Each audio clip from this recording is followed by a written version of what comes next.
The headline appeared quietly in the financial press, buried beneath stories about interest rates and election polls. But for those of us who track the flow of steel and the movement of military capital, it was a thunderclap. The Australian government has committed to transferring £4.8 billion, that is nearly 10 billion Australian dollars, directly to the United Kingdom Ministry of Defence over the next 10 years. Let's put that number in perspective.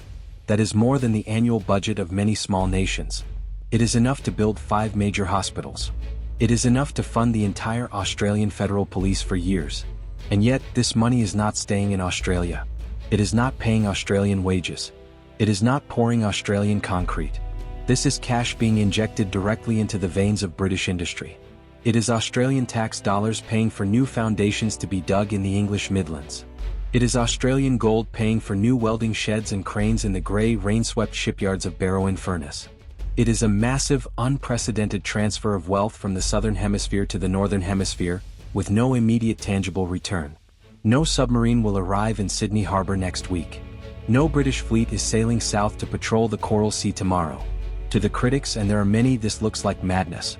They call it a tribute payment to the mother country, a relic of a colonial mindset where the colony pays for the empire's defense. They call it a desperate bribe to keep the British interested in the Pacific, effectively paying for the Royal Navy's attention span. They ask a very valid, very uncomfortable question. Why are we subsidizing the factories of another nation when our own manufacturing sector is starving? Why are we building shipyards in Cumbria instead of Queensland? These are fair questions. In a democracy, they are necessary questions. But from a strategic realist perspective, they are wrong. They are looking at the receipt, but they aren't looking at the goods. The reality is that this £4.8 billion isn't a gift. It isn't a bribe. It isn't charity. It is a down payment on survival. It is the entrance fee to the most exclusive, high-stakes industrial club on the planet. It is an admission that the free world is running out of time and running out of capacity to build the one machine that can guarantee dominance in the 21st century, the nuclear-powered attack submarine. The uncomfortable truth, the one that Washington doesn't like to admit and Canberra is terrified to whisper, is that the American arsenal of democracy is full. The U.S. shipyards are at breaking point. The queue for American nuclear submarines is decades long. And Australia does not have decades to wait. And so, Australia has done what any ruthless businessman does when the market is cornered and the supplier is tapped out. We went to the only other shop in town, slammed a suitcase of cash on the counter and bought the factory. Welcome to Doctrine of War. Today we are looking at the industrial engine room of the AUKUS alliance. The thesis for this episode is simple. The West is facing an industrial crisis. We have superior technology to our adversaries, our submarines are quieter, our sensors are better, our crews are better trained, but we lack the manufacturing capacity to build them at scale. We have the blueprints, but we don't have the dry docks. The deal between Australia and the UK is the solution to that crisis. It is the Empire Strikes Back, funded by Australian capital and powered by British engineering. We are going to take you inside the razor-wire fences of Rolls-Royce Rainsway, a place so secretive that even Google Maps blurs parts of it. We are going to walk the floor of the massive Devonshire Dock Hall in Barrow, a building so large it creates its own weather. And we are going to explain why this massive transfer of wealth is actually the smartest, most calculated strategic investment Australia has ever made. The Derby bottleneck. To understand why Australia is writing checks to London, you first have to understand the failure that is happening in Groton, Connecticut and Newport News, Virginia. These are the homes of General Dynamics Electric Boat and Huntington Ingalls Industries, the two giants of American submarine building. For the last 20 years, these shipyards have been the gold standard. They churned out Virginia-class submarines at a rate of 2 per year. They were the envy of the world. But today those shipyards are in a state of slow-motion crisis. They are victims of their own success and the atrophy of the American workforce. The United States Navy is currently engaged in the most complex industrial undertaking in its history, the Columbia-class ballistic missile submarine program. These massive boats are the replacement for the Ohio-class boomers. They are the nation's nuclear deterrent. They carry the Trident missiles that prevent World War III. They are the Priority 1 national imperative. Because of this priority, every welder, every nuclear engineer, every pipe fitter, and every dry dock slot that can be spared is being thrown at the Columbia program. If a machine breaks on the Columbia line, they steal parts from the Virginia line. If they are short of staff, they pull them from the Virginia line. This has created a bottleneck for the attack submarines, the hunter-killers that Australia desperately needs. The US Navy wants to buy 2 Virginias a year just to maintain its own fleet numbers. The shipyards are struggling to deliver 1.2 per year. They are behind schedule. They are over budget. They are suffering from a chronic shortage of skilled labor. The great crew change sees veteran shipbuilders retiring, and the younger generation isn't stepping up fast enough to replace them. When Australia knocked on the door and asked to buy 3 to 5 Virginia-class submarines in the 2030s to plug the gap before we build our own, the Pentagon said, yes, politically. But the industrial base screamed, how? If the US cannot build enough submarines for itself, how can it possibly spare 5 for Australia? The math didn't work. The risk was that in 2032, a US president would look at the shortage of hulls in the US Navy, look at the rising threat of China and say, sorry Australia. America first. We're keeping the subs. That is a strategic risk that Cumbria could not accept. We needed a second option. We needed a fail-safe. We needed a partner who had the technology but more importantly, had the potential for spare capacity. Enter the United Kingdom. The British submarine industry is smaller than the American one, but it is equally advanced. In some areas, arguably, it is even more specialized. But the British industry has been starved of capital for decades. The Royal Navy has shrunk. Orders have been slow. The factories in the UK have the know-how, the generational genius of building nuclear boats, but they lack the scale. They have been running on a shoestring budget since the end of the Cold War. This created the perfect conditions for a deal. The UK has the genius. Australia has the cash. The deal is brutally transactional. Australia provides the capital to expand the British factories, to build new sheds, train new workers, and buy new tooling. In exchange, the UK guarantees that the nuclear reactors and the design for the new SS AUKUS submarine will be available when Australia needs them. We are not waiting in line. We are paying to build a new line.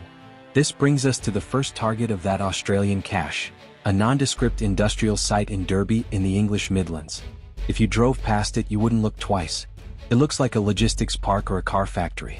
But the armed guards, the double-layer fences, the Ministry of Defence police patrols, and the no photography signs tell a different story. This is Rolls-Royce Rainsway. This is the only place in the United Kingdom, and one of only 3 places in the Western world, capable of building a naval nuclear reactor. We need to pause and appreciate what a nuclear reactor for a submarine actually is. It is widely considered to be the most complex machine ever devised by human intelligence. It is harder to build than a spacecraft. It is harder to build than a fighter jet. A submarine reactor, specifically the Rolls-Royce PWR-3, pressurized water reactor 3, that will power the new Australian boats, is a miracle of physics. It is a bomb in a box. It is a nuclear fire that burns hot enough to melt steel, contained within a pressure vessel that sits just a few feet away from where the crew sleeps. Crucially, it must operate in total silence. A reactor on land can hum and vibrate, concrete walls absorb the sound. A reactor on a submarine must be acoustically invisible. If a pump squeaks, if a pipe rattles, the enemy hears you and you die. It must handle the shock of depth charges exploding nearby. It must operate at extreme angles when the submarine dives or banks. And most terrifying of all, it must run for 30 years without ever being refueled.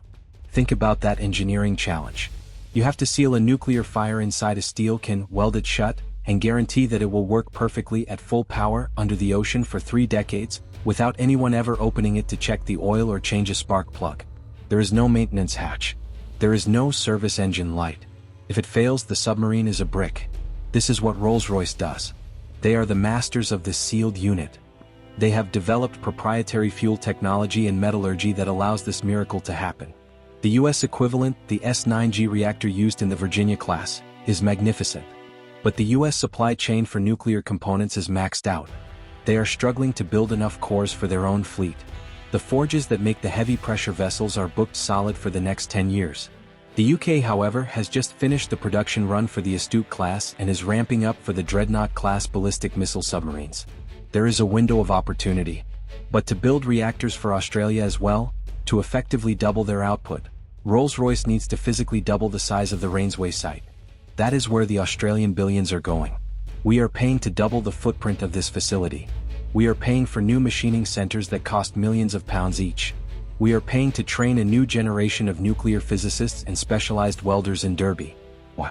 Because the reactor is the long lead item. You cannot build a nuclear submarine in a hurry. The reactor takes 7 to 8 years to build, test, and certify. If Australia wants its first SS AUKUS in the water by the early 2040s, the reactor needs to be ordered now. Today. By funding the expansion of Rainsway, Australia is securing the heart of its future fleet. We are ensuring that no matter what happens in American politics, no matter how clogged the US shipyards get, the engines for our submarines will be built. It is an insurance policy written in uranium and steel. The Barrow beast. But the reactor needs a hull. And for that, the money flows north, to the desolate, windswept coast of Cumbria. To a town that exists for one purpose and one purpose only, to build monsters. Barrow-in-Furness. This is a town built on iron and salt water. For 100 years, Vickers, now BAE Systems, has built the submarines of the Royal Navy here. The town is dominated by the massive silhouette of the Devonshire Dock Hall, DDH. This building is the cathedral of British naval power. It is one of the largest indoor shipbuilding facilities in Europe.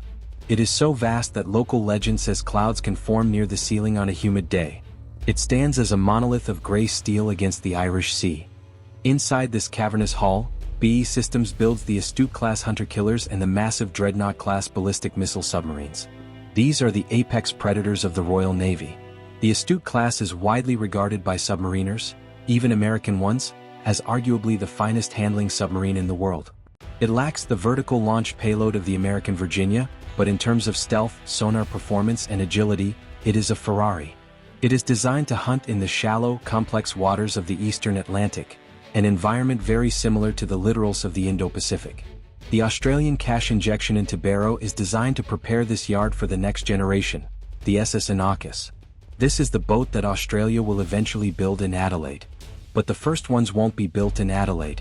You cannot start a nuclear shipyard from scratch without a template.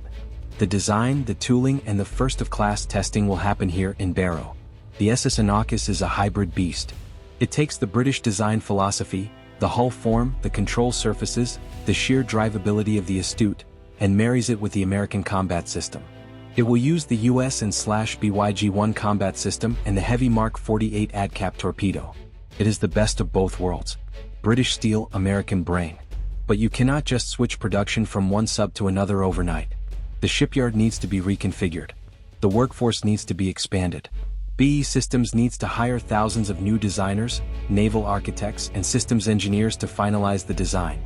The £4.8 billion helps pay for this mobilization. It is paying for the detailed design phase.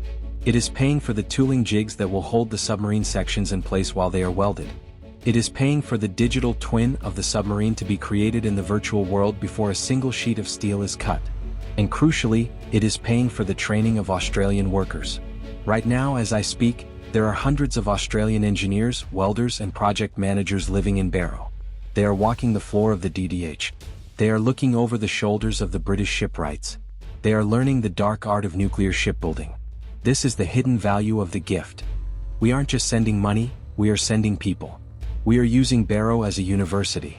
The plan is for these Australians to learn the trade in the UK, to see how a nuclear shipyard breathes, how it moves, how it solves problems, and then bring that knowledge back to Osborne in South Australia to build our own shipyard.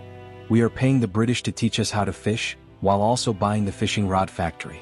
This level of integration is unprecedented. Nations do not usually share their nuclear propulsion secrets. They do not usually invite foreign workers into their most secure facilities. This speaks to the unique nature of the AUKUS alliance. It is no longer just a diplomatic treaty. It is an industrial merger. The AUKUS class. The United States, the United Kingdom and Australia are effectively combining their submarine industrial bases into a single entity. The reactor comes from Derby. The combat system comes from Virginia. The steel is cut in Adelaide and Barrow. The crews train together in Perth. This is the Anglosphere moving from a concept to a concrete reality.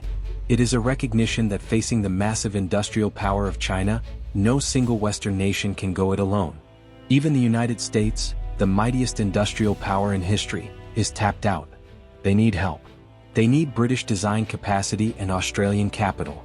By funding the British shipyards, Australia is acting as the capitalist of the alliance. We are the ones with the budget surplus, historically, and the desperate strategic need. The UK is the engineer, with the deep technical heritage but the constrained budget. The US is the arsenal, providing the weapons and the scale. Together, they form a triad that is harder to break than any single nation. There is a psychological component to this as well. For decades, the narrative was that Britain was a fading power, a post-imperial island lost off the coast of Europe, struggling to find its identity after Brexit. The declinists said Britain didn't matter anymore.